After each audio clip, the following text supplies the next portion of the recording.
मान लें कि हमारे पास एक फलन f है जो बंद अंतराल ab पर सतत है।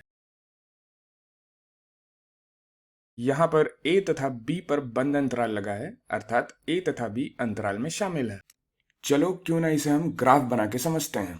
तो यह हमारी y अक्ष है, अर्थात यह ऊर्ध्वाधर रेखा अर्थात वर्टिकल एक्सिस, इसे हम y अक्ष से लिखते हैं, तथा यह क्षैतिज रेखा, यह हमारी क्षैतिज रेखा है जिसे हम हॉरिजॉन्टल एक्सिस भी कहते हैं। यह क्षैतिज रेखा, यहाँ पर हम इस क्षैतिज रेखा को t से लिखते हैं। यहाँ हम t इसलिए लिख रहे हैं ताकि हम x को बाद में इस्तेमाल कर पाएं। तो मान लेते हैं यह एक सतत फलन का ग्राफ है जिसे हम y बराबर f ऑफ t से लिखते हैं। यहाँ पर अंतराल का प्रथम बिंदु a है, तो इसे हम यहाँ पे दिखाते हैं। तो यह बिंदु a यहाँ पर है, तो यह बिंदु a है, a पर फलन का मान यहाँ पर है, तथा अंतराल का जो दूसरा बिंदु है वह b है, और b को भी हम यहाँ दिखाते हैं। ये मान लेते हैं बिंदु b है, बिंदु b पर फलन का मान कहीं यहाँ पर है। तो इन दोनों को हम थोड़ा और गाढ़ा कर लेते हैं जिससे ये समझ में आए कि ये दोनों बिंदु अंतराल में शामिल है। तो इसको भी गाढ़ा कर लेते हैं और इसको भी गाढ़ा कर लेते हैं। तो a तथा b शामिल है यहाँ पे। यहाँ a तथा b के बीच फलन सतत है जो कि ग्राफ से दिख रहा है। चलिए एक नए फलन को परिभाषित करते हैं जो a तथा बिंदु x के बीच एरिया अंडर द कर्व अर्थात वक्र के अंतर्गत क्षेत्रफल को दर्शाता है। तो जो नया फलन हम परिभाषित करेंगे वो इस छायांकित भाग के क्षेत्रफल को दर्शाएगा। a तथा x के बीच वक्र के अंतर्गत क्षेत्रफल को निश्चित समाकलन अर्थात डेफिनिट इंटीग्रेशन से दर्शाएंगे, तथा यह हमारा रीमान समाकलन भी है। अतः इस वक्र के अंतर्गत क्षेत्रफल को हम लिख सकते हैं निश्चित समाकलन a से x ft dt के। यह जो भी निश्चित समाकलन के रूप में लिखा है वह एक x का फलन है, तथा यहां पर x बंद अंतराल a तथा b में है। तो चलो क्यों ना इसे हम x के फलन से परिभाषित करते हैं। तो इसे हम लिखते हैं कैपिटल fx से। इसे हम ऐसे भी समझ सकते हैं कि यदि आप मुझे a तथा b के बीच कोई x देते हैं तो यह फलन कैपिटल fx वक्र स्मॉल ft के अंतर्गत a तथा x के बीच क्षेत्रफल को बताता है। अब आता है वीडियो का मजेदार हिस्सा, वह है कलन की आधारभूत प्रमेय अर्थात फंडामेंटल थ्योरम ऑफ कैलकुलस। तो चलिए इसे हम लिख लेते हैं।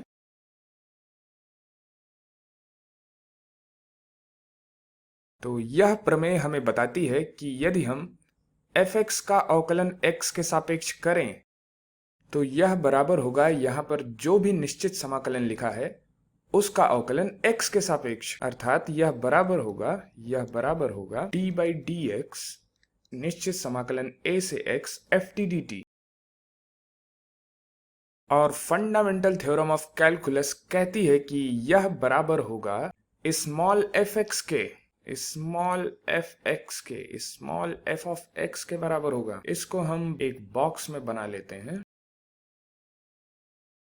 यह है हमारी फंडामेंटल थ्योरम ऑफ कैलकुलस अर्थात कलन की आधारभूत प्रमेय।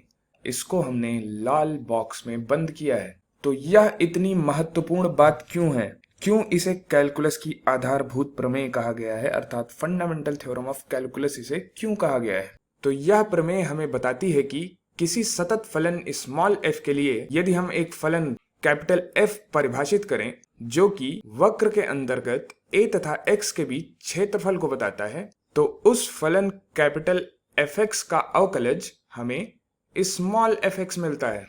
चलिए इसको और स्पष्ट करते हैं। तो यह हमें बताती है कि प्रत्येक सतत फलन छोटे f अर्थात स्मॉल f का एक प्रति अवकलज अर्थात एंटी डेरिवेटिव कैपिटल fx होता है, अर्थात प्रत्येक सतत फलन स्मॉल f का एक प्रति अवकलज अर्थात एंटी डेरिवेटिव कैपिटल fx होता है।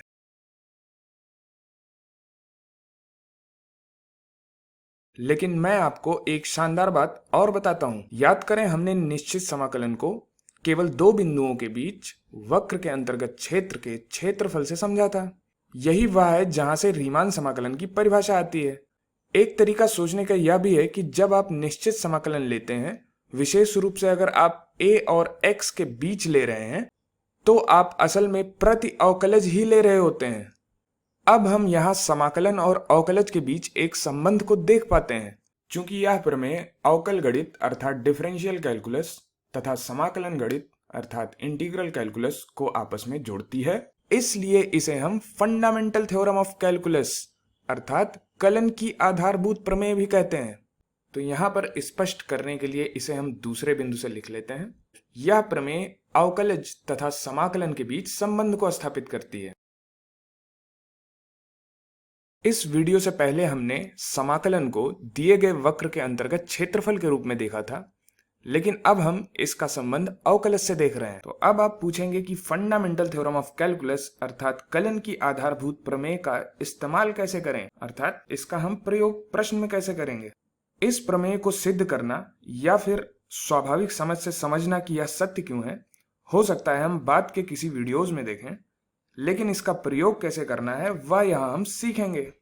तो इस प्रमेय का प्रयोग कैसे करना है, चलिए क्वेश्चन के माध्यम से समझते हैं, अर्थात प्रश्न के माध्यम से समझते हैं। तो मान लेते हैं किसी ने कहा कि एक निश्चित समाकलन, मान लेते हैं पाई से x, कोई फलन यहाँ पे लिखा है, इसका हमें x के सापेक्ष अवकलन करना है। निश्चित समाकलन पाई से x में एक फलन है, मान लेते हैं वह फलन है cos स्क्वायर t बटे ln t minus under root T. यहां जो कुछ भी लिखा है वह x का फलन है, अर्थात वह x पर निर्भर करेगा। तथा यदि हम फंडामेंटल थ्योरम ऑफ कैलकुलस को देखें तो निश्चित समाकलन a से x ft dt का जो x के सापेक्ष अवकलन है वह स्मॉल fx के बराबर है, अर्थात यहां पर जो भी फलन है स्मॉल ft वही हमें उत्तर में मिलता है, बस जहां जहां t है वहां वहां x आ जाता है। तो यह बराबर होगा फंडामेंटल थ्योरम ऑफ कैलकुलस अर्थात कलन की आधारभूत प्रमेय से यह बराबर होगा, तो यह बराबर होगा cos स्क्वायर x बटे ln x minus under root x के। अब इस प्रश्न की तरह यदि आपके पास कोई t का फलन है निश्चित समाकलन नियतांक से x में तथा उसका अवकलन यदि x के सापेक्ष करना है, तो हम फंडामेंटल थ्योरम ऑफ कैलकुलस को लगा करके उसका उत्तर निकाल सकते हैं। जैसे कि यहाँ पर जो फलन स्मॉल ft था, अर्थात जो फलन small ft cos square t बटे ln t minus under root T के बराबर था, यहाँ पर जहां भी t था वहां हमने x रख दिया और हमें उत्तर स्मॉल fx के बराबर मिल गया, जो कि cos स्क्वायर x बटे ln x minus under root x है। तो हमने इस निश्चित समाकलन में जो कुछ भी लिखा है उसका अवकलन x के सापेक्ष किया तो हमें एक x का फलन मिल गया।